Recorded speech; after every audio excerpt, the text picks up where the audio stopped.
There is a worm that shoots out growing green slime, a squid that can turn itself invisible, and a fish that literally walks on land. Welcome back. This is now That's What I Call Green, Microgreens edition. And to celebrate World Oceans Day last week, today is all about the ocean's weirdest, most wonderful ocean creatures. And I'm joined again by Melissa Márquez, who is an amazing marine biologist, shark scientist, science communicator. She's on TV, she's on TEDx talks. She's just awesome. She's even written books. But if you want to know more about her, you have to go listen to our main episode. Kia ora, welcome back, Melissa. Thank you for joining me and putting up with this twice. So we're going to play a game. I'm going to put some photos of some creatures up on the screen, and I haven't given you a heads up on these, but I'm sure you're going to know what some of them are. Obviously, you're an expert. Now, there are, of course, people listening, not watching. So your job is to try and describe what you're seeing, what it reminds you of, the shape, the color, however works, but try not to give it away too much. Although I think this one's going to be pretty obvious. Tell us about this adorably deflated, melted creature.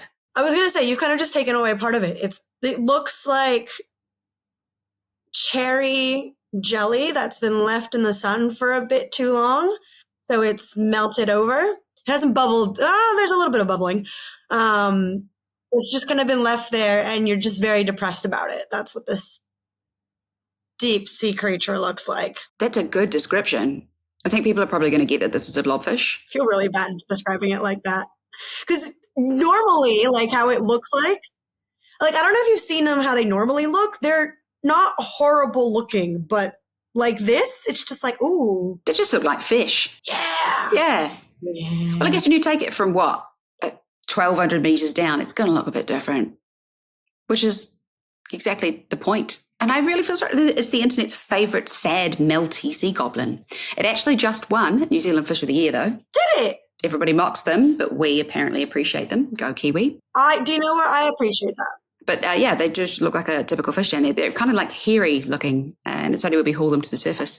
They just deflate into this weird gelatinous puddle of cherry jelly, which is actually a lot nicer than what I was going to say, which was snot. I mean, look, yeah, but I think if you have snot this color, you need to go to the ER like right away. It's not normal. Like you've got blood in your lungs. And it turns out they don't even really swim. They sort of just hover above the seafloor. They don't really swim. They just sort of hover around and suck up all the delicious things which live there. See, when you said they just hover, it sounded really magical. Like in my head, I was thinking fairy-like, and then you said suck up all the things, and I'm like, gone. It is no longer a cute fairy. I admire the fact that you think it's a cute fairy. Anyway, I like it. Okay, next, please. Screen maestro. Ooh. What do you think about this wee beastie?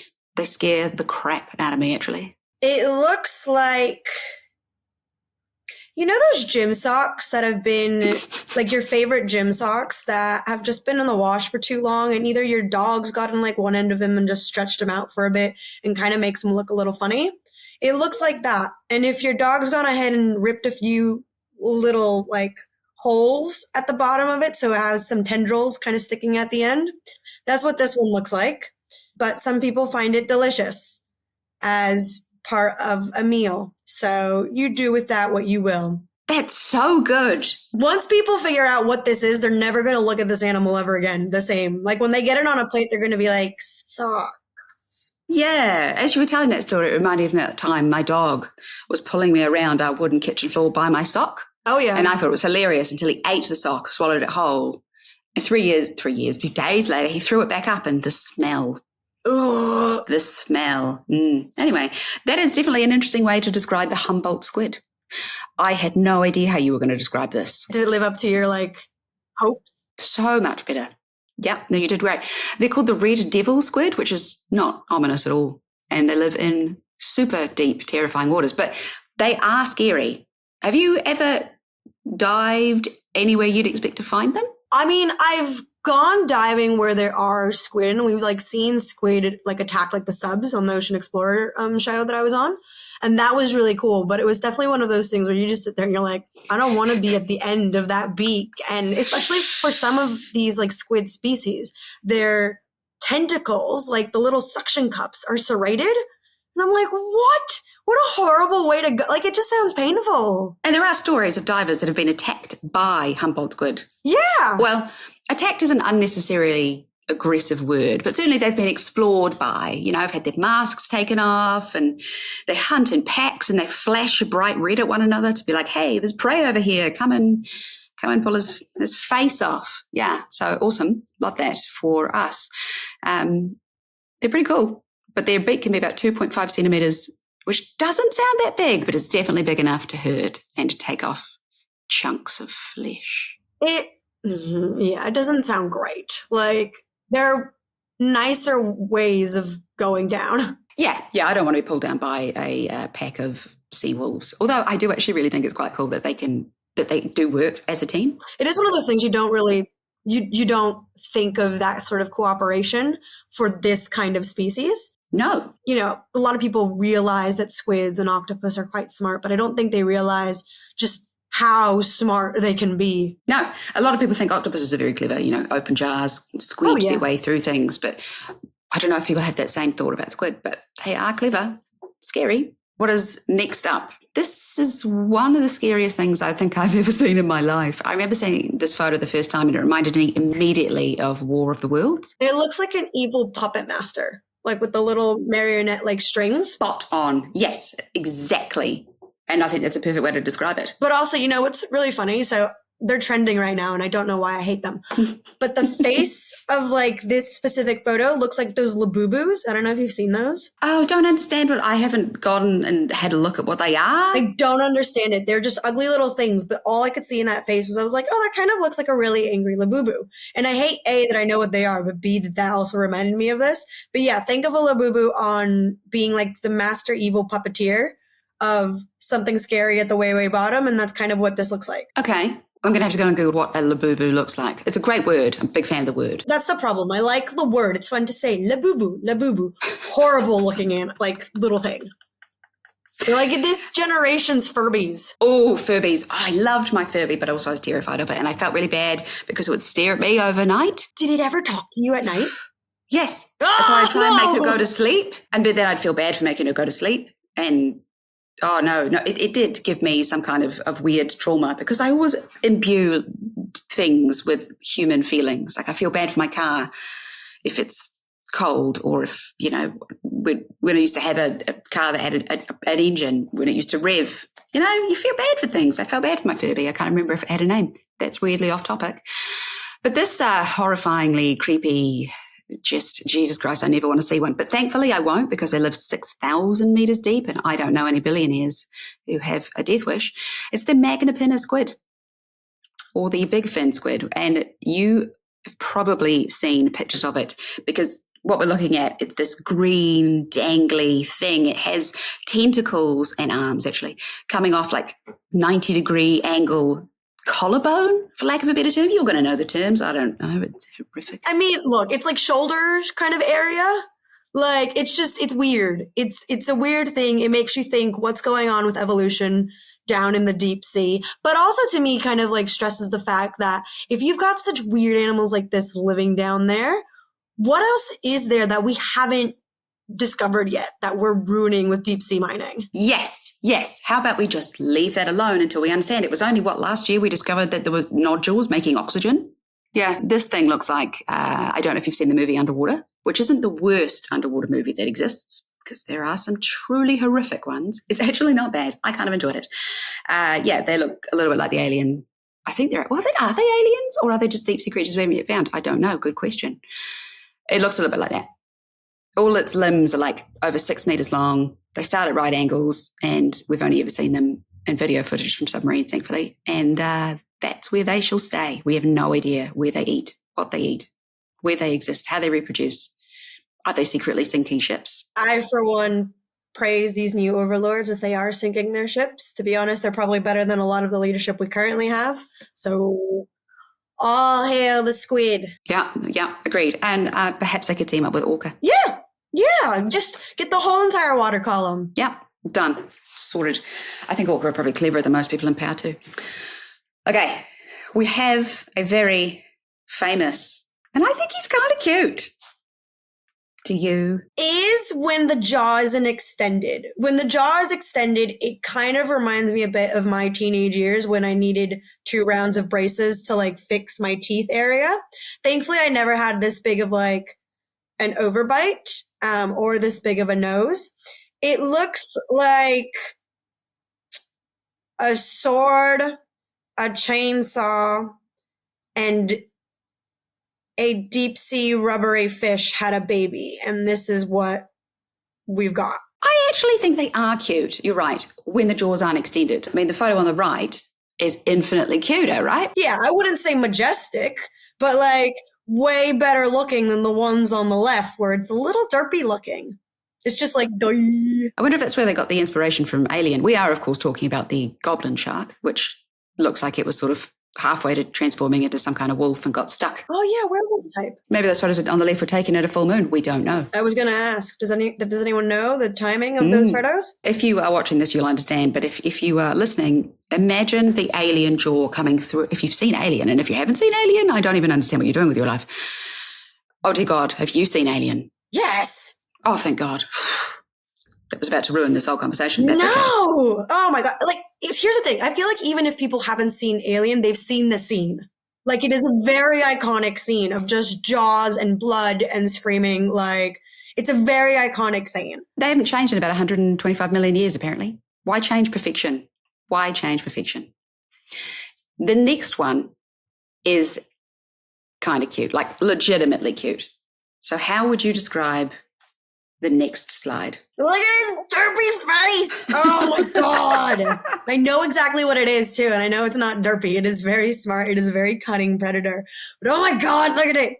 It's just, you know what, actually, though, if we're sticking to the theme of, like, weird deep sea creatures, it is a little bit terrifying. And I'm pretty sure I've seen, like, villains in horror movie, like scary creatures, be similar to this, where they have tiny little beady eyes and very big grins. It just looks like, you know, those handmade like sock puppets that you used to make when you were like kids. I don't know if anyone's like here made handmade sock puppets. It looks like that, but then it's gone through the wash, which was fine, but it went in the dryer and it shrunk. And I don't know what material you made the eyes out of, but they are tiny now. The rest of the body elongated again, very similar to dog had the end of the sock and pulled it and stuff like that, which kind of made it so you have this elongated grin. But I don't know what material, maybe cashmere if you were a bougie little kid, wool, something that shrunk for these eyes to go from probably a normal size to itty bitty tiny specks of rice with a really big creepy smile. I'm so impressed at how you're describing these, and it's so obvious that you're an author. Because when I was putting this together, I was thinking, what do you say about this? It's got a giant mouth and it's grey. That's what I would have gone with. This is well, you know what it is. Take it away. Tell us about this. It's the gulper eel, right? Well, I think it is. So I'm glad you do. I was going to say, hold on, maybe I'm completely, but I'm pretty sure it's the gulper eel. It is. It's a species of eel. I don't know 100% though if this eel, like other eels, has the double jaws. I believe it doesn't, this one. Regardless, its mouth is freaking scary because it just looks like a bottomless chasm that can forever take in anything. It's actually, do you know what? It reminds me of those, like Miss Poppins bags where you just continuously take things out of it. That's what this looks like. It's just never ending. It can take up the entire ocean in its mouth and it still has room for this toothy little smile. I wonder how big they get. I don't actually know. No, I didn't write that down. That was silly. I'd really be quite keen to know. I wouldn't mind coming into contact with one of these. They live 500 to 3,000 meters, so I have less than no chance of seeing one unless... Cute, derpy, cute. But the gulper eel also has a really cute bioluminescent tail, and I think that's adorable. They like wiggle it like an angler fish, I guess, but... Or like a rattlesnake. Yeah. We're going to go to something completely opposite on the next slide. This thing was actually named after a horrific crime, which I do feel like was entirely deserved, and I am team criminal. Look, I support a woman's rights and I support a woman's wrongs. So this is very, very much like Alien. If it was a centipede underwater that decided to roll in pride glitter. That's perfect. Perfect. It's just here to have a good time and fuck shit up. Couldn't have described it better myself. I was going to say it looks like it's been rolled in glitter. I didn't know they were bioluminescent before I did this. This is really? the bobbit worm. Yeah, I had no idea they were so pretty. I mean, they're ugly, but they're pretty in regards to coloration. The rest of them, meh. But if we focus on the coloring, nice. Is this the idea of rolling a turd in glitter? Yes. I do recommend, if you're not watching this, to Google a bobbit worm because they are spectacular. So they're named after, in the 1990s, there was a woman called Lorena Bobbitt. And she cut off her husband's, actually this is a science podcast, so I can say it. She cut off her husband's penis.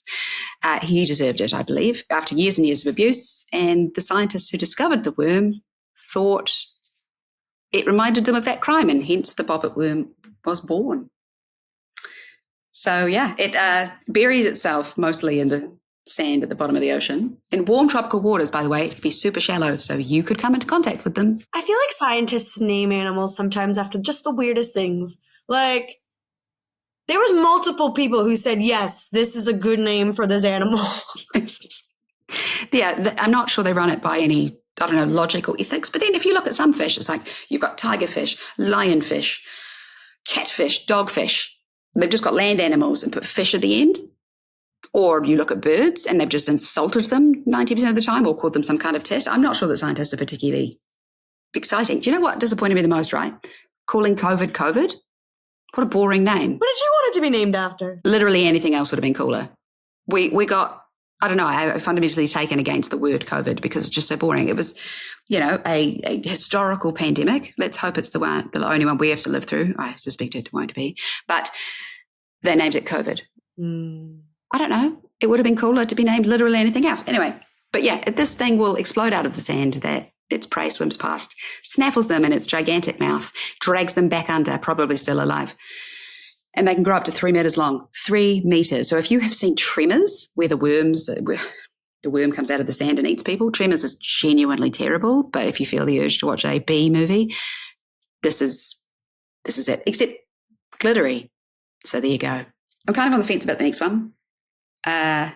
It's kind of cute. Okay, it is, but also I've seen the, have you seen the phone cases for these? No? Yes, people have phone cases of them. Okay, Googling that. I will just say this. They are the cockroaches / pill bugs of the sea.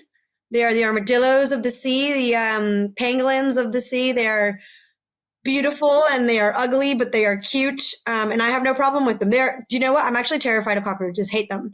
But these ones I'm fine with. Okay, good to know. Like, could crawl on my face, will not scream. Cockroach, completely will. But look at it. Do you know what? It looks like one of those squishmallows. It does look like a squishmallow. And I don't know what it is about them. I don't know if it's because I'm secretly a child, which I probably am, but you just have to squish them and smush your face into them. I have a lot of squishmallows. I say it's for my child. It is very much for me. It is just one of those things, like, just the way you squish them is very satisfying. And no other stuffed animals come, like, close to it. It's just like, oh, this is nice. Well, it depends what you call them. So I grew up in the Isle of Man and moved to Aotearoa when I was 7. So I call them a woodlouse or an igloo. But I think New Zealanders call them slaters, but they're also called roly-poly bugs. What do you call them? I call them isopods. Oh, okay. So you call them their actual name. Yeah. Yeah. Okay. Scientists, honestly, such dicks. Look, for some of them, I'll use the common names, but other ones like isopod, I'm like, okay, that's easy enough. And actually, in fairness, I don't actually think roly-poly bugs and slaters and woodlice and igloos, I don't actually think they're isopods in the same respect, but they look like them. So this is the giant isopod, and they get to, I think it's like 50 centimeters, don't they? Yeah, they can make quite big. So 1/2 meter long, which cheap big. Look up the phone cases for them. They're cute. So if you are a big isopod fan, now you can take your love a step further and show it off to the world, and people will look at you creepy because they're like, why are they holding this giant bug to their face? Okay, so it looks like it's not just a picture. No, it's like a proper, like it is like a 3D, like, phone case. This is very strange to me. I did not know people liked them that much. No, do you know what? I think it was one of those fads where people were like, oh my God, roly-polies, but underwater, and then it became like a thing. It feels incredibly inconvenient, but also adorable. Yes. But yeah, they're gigantic because it's cold and there's pressure and there's subtle predators apparently down there. So they say we don't know a great deal about any of these animals, which is a real shame. No. The next one is our last one, and it has the most ridiculous, overdramatic name. Describe it for the people. Take an angry little ball of Play-Doh that your child tried to make into a circle, and it's not. It's like this weird mushy thing that looks like an oval with extra bits to it. Add some fins. Add some angry-looking teeth, pasta noodles. Add some very sharp, pointy, razor-bladey pasta noodles. Little tiny teeth, and then a pasta noodle on the top of the head, and then stick a bulb on it. Ta-da! You have one of the most majestic and terrifying animals of the deep. I have a challenge for our listeners because I don't know if you can beat that as a description. I want you to draw what Melissa just described, and then I want you to take a photo of it and send it in. And the best one gets a prize. I don't know what the prize is yet. Bonus points, actually, if you do create it out of Play-Doh and pasta. Yes. Extra bonus points. Then I'll make Melissa take you diving. Yes. With me. We won't see one of these, but yes. Well, no, not unless something has gone concerningly wrong. It's officially called the Johnson's Abyssal Sea Devil, which I think is over the top, but it's a type of anglerfish, and they're famous because it was just a couple of months ago that one, in its last act, swam to the surface to see the light, and everybody got weirdly romantic about it, and it became a whole TikTok trend. I did wonder why. I'm just like... It was weird.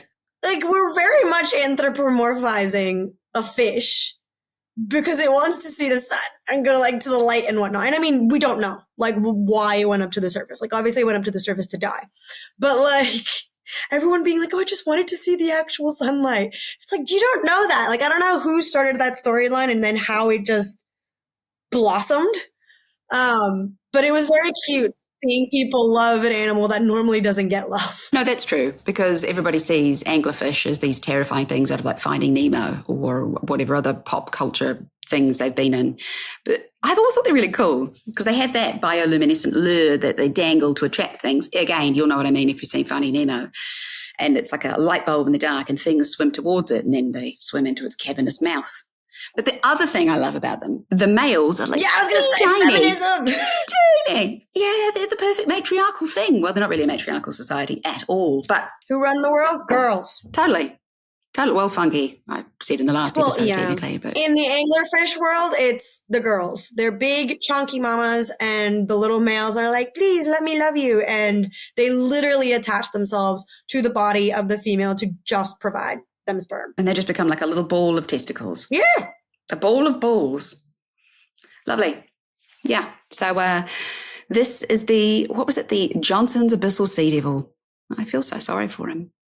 It's really rare to see them alive, which is why that video went so viral, I guess. But yeah, I remember seeing one where it had my heart will go on and I'll never let go. And it was a lot. Very weird. Yeah. But you know what? It brought joy in a time when we really needed joy. So I was like, you know what? If you want to anthropomorphize this little deep sea animal, fine. And also it taught a lot of people, it goes to show you that you can do science communication kind of with anything.